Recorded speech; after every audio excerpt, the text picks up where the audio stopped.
ধরলা নদীর ধারে অনাবাদি পতিত জায়গায় মিষ্টি কুমড়া চাষ করে সফল লালমনিরহাটের কৃষক।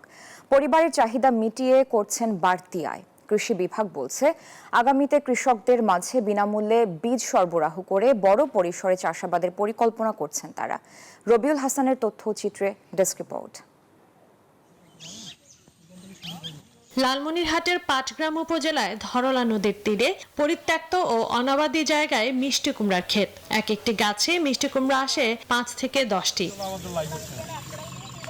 বিনামূল্যে বীজ ও কম খরচে ভালো ফসল পেয়ে খুশি চাষিরা, পাশাপাশি বাজারে বিক্রি করেও লাভবান হচ্ছেন তারা।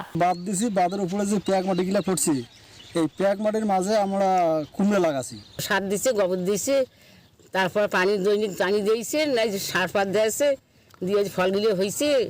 আগেবার হয়েছিল 100-এর উপর দিয়ে হয়েছিল, বেচা কিনে করছি।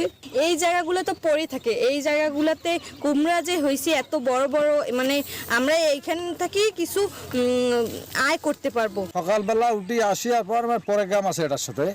এটা ওই যে যেটা পুরুষ ফুল, মানে ওটা দিয়ে মাত্রা মনে দিকে ওইখানে মানে পরে লাগে দিলে মানে ফলনটা বেশি হয়। এই ঈদে জামা জুতো অ্যাক্সেসরিজের ডিসকাউন্ট।